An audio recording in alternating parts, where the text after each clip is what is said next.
नमस्कार मित्रों, मैं ब्रिजेंद्र कुमार आप सभी का स्वागत करता हूं अपने YouTube चैनल अखंड भारत वास्तु सॉल्यूशंस पे। मित्रों, आज हमारा अध्याय 3 है और जो मैंने आज का विषय लिया है वह बहुत महत्वपूर्ण विषय था। मुझे लगा कि और सभी घर के कक्ष के विषयों में बताने से पहले मुझे घर में बच्चे के कक्ष के विषय में सबसे पहले बात करनी चाहिए। और मित्रों, क्षमा चाहूँगा कि मेरा वीडियो या थोड़ा लेट हो गया, थोड़ी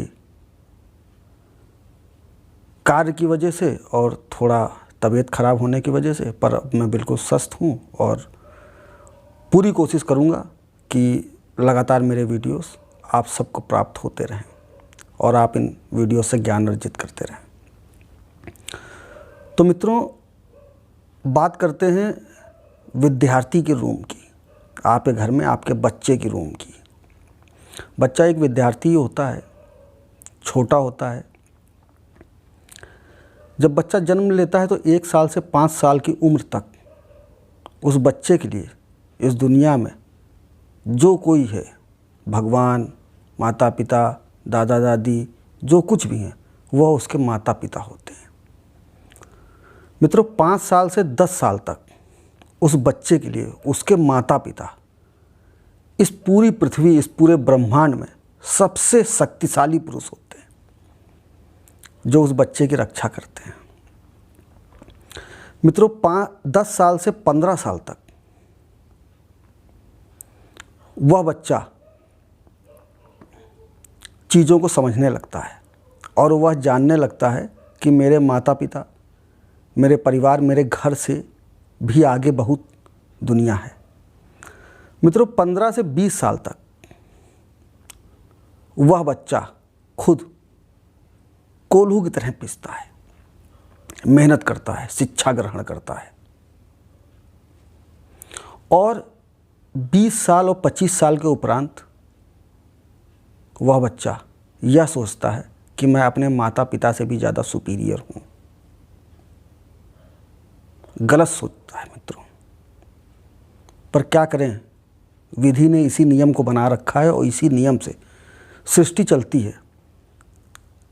इसीलिए जब आप किसी से पूछेंगे कि आपके पिताजी का क्या नाम है तो वह बता देगा। जब आप उससे पूछेंगे आपके दादाजी का क्या नाम है तब भी वो बता देगा। जब आप उससे ये पूछेंगे आपके परदादा क्या नाम है तब भी वो बता देगा। मैं कहता हूँ 2-3 जन्मों तक तो वो बता देगा, उसके ऊपर के जन्मों का नाम कोई भी नहीं बता पाएगा, क्योंकि जो आया है उसको जाना है। और उनके मुंह में जो इस पृथ्वी पे कर्म करने के लिए बाकी लोग बचे हैं, वह अपना समय खराब ना करें, इसलिए वह हमारे याददाश्त से मिटते चले जाते हैं। पर एक चीज़ होती है जो हमारा पीछा कभी नहीं छोड़ती है, हमारा वंश हमारा पीछा नहीं छोड़ते हैं। हमारी शारीरिक रचना जो होती है वह कहीं ना कहीं हमारे वंश से मैच खाती है, चाहे किसी प्रकार हो, चाहे आंखें उसी वंश की एक टाइप की हो, चाहे नाक एक टाइप की हो, चाहे मुंह एक टाइप की हो, चाहे आवाज़ें एक टाइप की हो।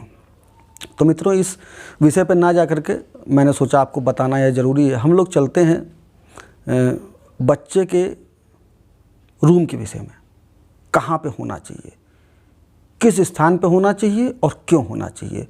तो हम लोग शुरुआत करते हैं अंधविश्वास से वैज्ञानिकता की ओर, एक सही वास्तु की ओर। मित्रों, हमारे घर के अंदर जो एनर्जेटिक एरिया होता है वह होता है उत्तर, उत्तर पूर्व और पूर्व।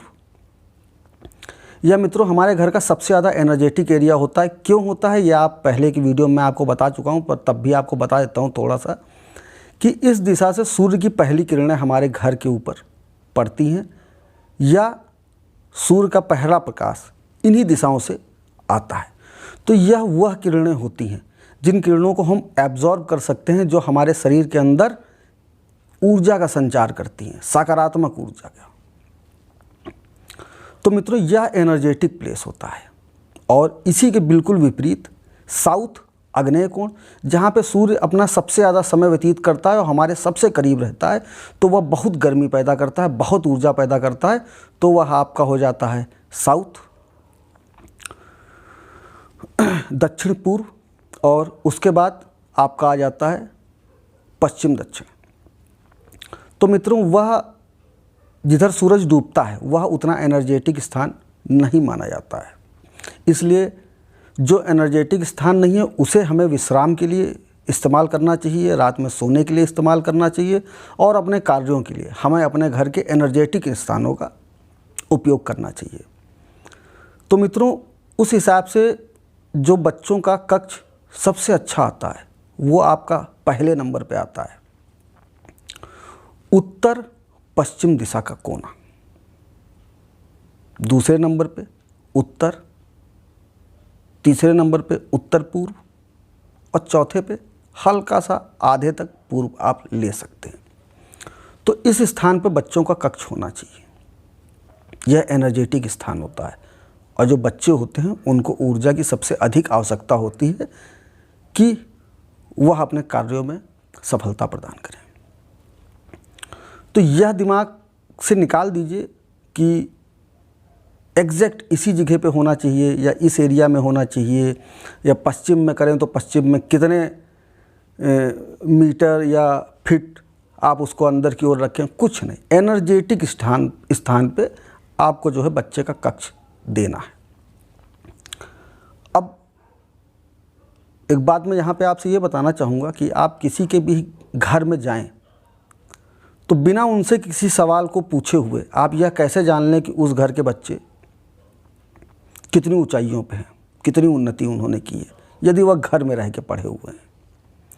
तो मित्रों, यहाँ बताना चाहूँगा, कुछ बच्चे तो लेबोरियस होते हैं, मेहनती होते हैं स्वयं से, जो कि हर स्थिति हर परिस्थिति में मेहनत करते हैं, पर अधिकतर बच्चों को करीब 80% तक बच्चों को आपको दिशा देनी पड़ती है कि वो शिक्षा ग्रहण करें, और शिक्षा बहुत ज़रूरी है, अनिवार्य है शिक्षा सबके लिए। तो उन 20% को अगर छोड़ दिया जाए तो हम 80% बिना किसी से उस घर के अंदर पूछे हुए या जान सकते हैं उस घर में बच्चों का भविष्य क्या है। आप किसी भी बच्चे के रूम में चले जाइए, वहाँ की व्यवस्था को देखिए वहाँ पे सोने की क्या व्यवस्था है, वहाँ पे शिक्षा की क्या व्यवस्था है। यदि आपको पढ़ने वाली टेबल ना मिले, या एक बच्चा जो कि विद्यार्थी है और उसके रूम में कोई ऐसी व्यवस्था नहीं है जहाँ पे वो एकाग्रता से पढ़ाई कर सके, तो समझ लीजिएगा उस घर का जो बच्चा है वो पढ़ने में तेज नहीं है। वह दिमाग से तेज हो सकता है पर पढ़ाई में तेज नहीं है। वो अपनी चालाकियों से नंबर तो ला सकता है पर टॉप नहीं कर सकता है, एवरेज नंबर ला सकता है, पर वो ध्यान से शिक्षा नहीं ग्रहण कर रहा है। तो मित्रों, हम तुरंत इस चीज़ का अंदाज़ा लगा लेंगे पूरे घर के अंदर राउंड लेते हुए कि क्या उस घर के अंदर शिक्षा के हिसाब से कोई व्यवस्था की गई है, क्या उस घर के अंदर कहीं पे भी पढ़ाई की मेज़ रखी है, कुर्सी है, उस पर कुछ पुस्तकें रखी हैं। यदि किसी घर में ये चीज़ ना पाई जाए तो आप यूँ समझ लीजिए कि उस घर का नाता शिक्षा से नहीं हो सकता है, और 80% यही होगा। आप अपने घर में भी ट्राई कीजिए और दूसरों के घर में भी ट्राई कीजिए। तो आते हैं मित्रों अब बच्चों के कमरों को किस तरह व्यवस्थित करना चाहिए। मित्रों, बच्चों के कमरों को हल्का रंग में पेंट करना चाहिए। हल्का रंग इसलिए कि आपने पढ़ा होगा कि रोशनी उस रूम में अधिक होनी चाहिए, जिससे कि बच्चों को पढ़ते हुए उन्हें कोई परेशानी ना हो, किताब साफ बिल्कुल दिखाई देनी चाहिए। तो रोशनी बहुत अच्छी होनी चाहिए, और रोशनी आप तभी बढ़ा सकते हैं किसी भी रूम की जब वहाँ पे आप लाइट कलर्स का उपयोग करेंगे, क्योंकि जब लाइट का रिफ्लेक्शन होगा तभी वो अपनी चमगाहट ज़्यादा पैदा करेगा और उजाला अधिक महसूस होगा। तो मित्रों, किसी भी विद्यार्थी के रूम में एक उसके सोने के लिए स्वच्छ पलंग होना चाहिए, और उसके साथ में आप उसकी पढ़ाई की टेबल और चेयर की व्यवस्था ज़रूर करें। यहाँ पे मैं आपसे इसलिए कहना चाहूँगा कि यदि आप उसकी पढ़ाई की टेबल और चेयर की व्यवस्था उसके रूम के अंदर ही करते हैं, तो वो ना चाहते हुए भी उसका धीरे धीरे मन पढ़ाई की ओर अग्रसर होने लगेगा और वो पढ़ने लगेगा अपने आप से। चूँकि मित्रों कहते हैं कि बच्चों को आप जिस माहौल में रखोगे उसी माहौल में वो ढलने लगते हैं। जैसे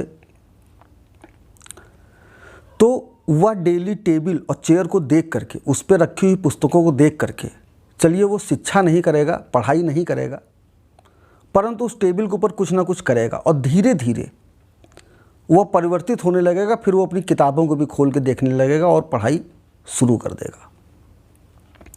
तो उसका रास्ता, मार्ग जरूर उसको दीजिए, और जब मार्ग उसको रोज़ दिखाई देगा तो एक ना एक दिन उस मार्ग को पकड़ लेगा और चलने ज़रूर लगेगा। तो रूम के अंदर ही उसकी टेबल और उसकी कुर्सी की व्यवस्था ज़रूर कीजिए। किस दिशा में उनको पढ़ना चाहिए मित्रों? उत्तर की दिशा की ओर और पूरब की दिशा की ओर उनका चेहरा होना चाहिए। उत्तर की ओर हमारा हिमालय पड़ता है, जहाँ से चुंबकीय शक्ति बहुत अधिक आती है। इसीलिए कहा जाता है कि उत्तर की ओर सर करके कभी नहीं लेटना चाहिए। यदि आप उत्तर की ओर सर करके लेट रहे हैं तो आपके ब्लड के अंदर बहने वाला जो आयरन और कई और पदार्थ हैं जो आपके सर में जमा हो जाएंगे, जिससे कि आपको सर की कोई बीमारी हो सकती है। इसी तरह शिक्षा ग्रहण करते समय, पढ़ते समय आपको उत्तर या पूर्व की ओर रहना चाहिए, जिससे समान रूप से उस दिशा की जो चुंबकीय शक्ति है वो आपके शरीर के ऊपर एवरेज पड़े, जिससे कि बीच बीच में आपने देखा को कई बच्चे पढ़ते पढ़ते कोई सर खुजला रहा है, कोई अचानक डिस्टर्ब हो जा रहा है। तो यह स्थिति ना उत्पन्न हो, वह शारीरिक रूप से स्वस्थ रहे जब वो पढ़ाई करे। और मित्रों, जो उसकी टेबल है वह उत्तर या पूर्व दिशा की ओर की दीवार की तरफ होना चाहिए। कभी भी उसकी टेबल के सामने कोई विंडो नहीं होनी चाहिए। क्यों? यदि उसके टेबल के सामने कोई विंडो होगी तो वो बाहर की आवाज़ों से अट्रैक्ट होगा और डिस्टर्ब होगा, और उसके साथ में वो साहित्य में चला जाएगा। पढ़ते पढ़ते वह और कुछ ही सोचने लगेगा। तो मित्रों, उसके सामने दीवार हो ज़्यादा अच्छा है।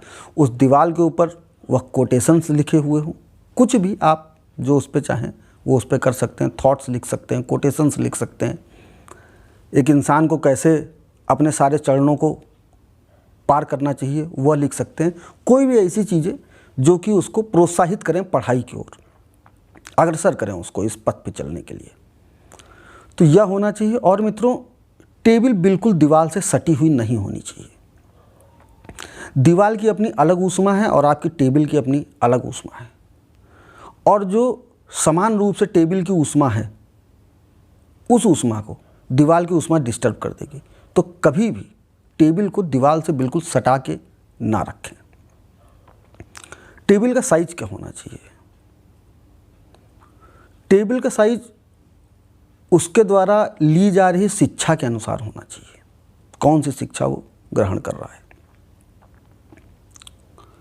तो अमूमन अगर इंटर तक का आपका बच्चा है तो उसके लिए जो सबसे अच्छी टेबल होती है उसका जो साइज होता है गोल्डन रेक्टेंगल 1:2 के रेशियो में। यानी कि उदाहरण के तौर पे ये साइज नहीं होता है, लेकिन मैं आपको उदाहरण के तौर पर बता रहा हूँ। यदि वह 1 मीटर चौड़ाई की है तो 2 मीटर लंबाई की होनी चाहिए। और मित्रों, पढ़ने वाली टेबल में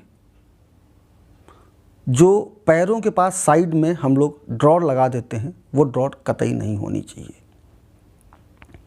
पूरी मेज़ नीचे से खुली होनी चाहिए। और अगर उसमें सामान रखने की आपको व्यवस्था बनानी है तो जो टेबल का ऊपर का हिस्सा होता है उसी से सटा करके स्लाइडिंग पैनल एक निकाला जाना चाहिए, जिसमें कि वो अपनी सामान, पेन, कॉपी, जो भी चीज़ें हैं उनको रख सके। और किताब और पुस्तकों, बाकी सामान को रखने के लिए अलग से सेल्फ होनी चाहिए। सेल्फ मित्रों अगर उत्तर की ओर और पूर्व की ओर हुई तो बहुत अच्छा रहता है। किताबों में नमी नहीं आती है और उसमें से स्मेल नहीं उत्पन्न हो पाती है, जिससे कि जब आप, जैसे कभी आप कोई किताब खोलिए, काफ़ी दिनों से रखी हुई है, उसके ऊपर कोई रोशनी वगैरह नहीं पड़ रही, तो आप उसको खोलेंगे तो अचानक से छींक आने लगती है। तो यह सब चीज़ें नहीं होंगी और यह सब चीज़ें होनी भी नहीं चाहिए, अन्यथा वो विघ्न उत्पन्न करेंगे आपकी शिक्षा में। तो हमेशा बच्चा चाहे छोटा हो, केजी फर्स्ट सेकंड से ही उसके रूम की व्यवस्था इसी प्रकार की कर देनी चाहिए। आप इतना पैसा खर्चा करते हैं हर चीज़ों पे, तो एक कुर्सी मेज़ की व्यवस्था करने में मुझे नहीं लगता है कि इतना ज़्यादा खर्चा होगा। वो आपके सामर्थ्य के हिसाब से होना चाहिए। यदि आपका बहुत अच्छा बजट नहीं है, बहुत कम बजट है, आप उसको सिंपल कुर्सी मेज़ दीजिए, पर उसको एक अलग व्यवस्था दीजिए। वह बेड पे ना पढ़े, कोशिश कीजिए वह कुर्सी मेज़ पे ही बैठ के पढ़े। तो मित्रों, यहाँ पे मैंने आपको बताया कि क्या कलर होना चाहिए, किस तरह उसकी कुर्सी मेज़ की व्यवस्था होनी चाहिए, किस तरह का उसका पलंग होना चाहिए। यदि आप किसी भी विद्यार्थी, छोटी क्लास का हो या बड़ी क्लास का हो, अगर आप उसको बचपन से ही यह व्यवस्था दे देंगे तो मैं 80% गारंटी लेता हूँ कि वह बच्चा ना चाहते हुए ही पढ़ने लगेगा, उसका पढ़ने में मन लगेगा, उसकी रुचि आएगी पढ़ने में, क्योंकि डेली उसके लिए वह व्यवस्था उसका इंतज़ार करेगी और मोटिवेट करेगी कि देखो बच्चे, तुम्हारे लिए मैं हूँ, तुम मेरे ऊपर आओ, पुस्तकें रखो और पढ़ो। क्योंकि वास्तु में सबने अलग अलग स्तंभ दिए हैं, पर मैं वास्तु में यह मानता हूँ कि वास्तु आपकी इच्छा शक्ति और एनर्जी, इन्हीं दो चीज़ों के ऊपर पूर्णतः निर्भर है। यदि आप अपनी पूर्ण इच्छा शक्ति कहीं पे लगा देंगे कि यह कार्य होना है और सकारात्मक ऊर्जा के साथ, तो वह कार्य जरूर होगा। तो यदि वह बालक डेली देखेगा उस चेयर को, उस कुर्सी को, तो किसी न किसी दिन वह उसको उपयोग करेगा। उपयोग की विधि कोई भी हो सकती है, चाहे वो शिक्षा के लिए उपयोग करे या किसी और चीज़ के लिए उपयोग करे, पर धीरे धीरे वह परिवर्तित होते होते वह शिक्षा की ओर अग्रसर हो जाएगा, क्योंकि वह जो पथ है उस पर पढ़ाई की जाती है। रोड है, रोड के ऊपर आप जा कर के पानी का जहाज़ नहीं चलाएंगे, रोड पे गाड़ी ही चलती है। तो आप जहाज़ ले तो जाएंगे, पर जब वो चलेगा ही नहीं तो आप सोचोगे जब वो चल ही नहीं रहा तो इससे अच्छा हम कार ही खरीद लेते हैं, कार ही चलाएं। तो इस तरह की मित्रों व्यवस्था हमें देनी चाहिए बच्चों की। किस दिशा में होना चाहिए, क्यों होना चाहिए, मैंने आपको कारण के साथ बताया है।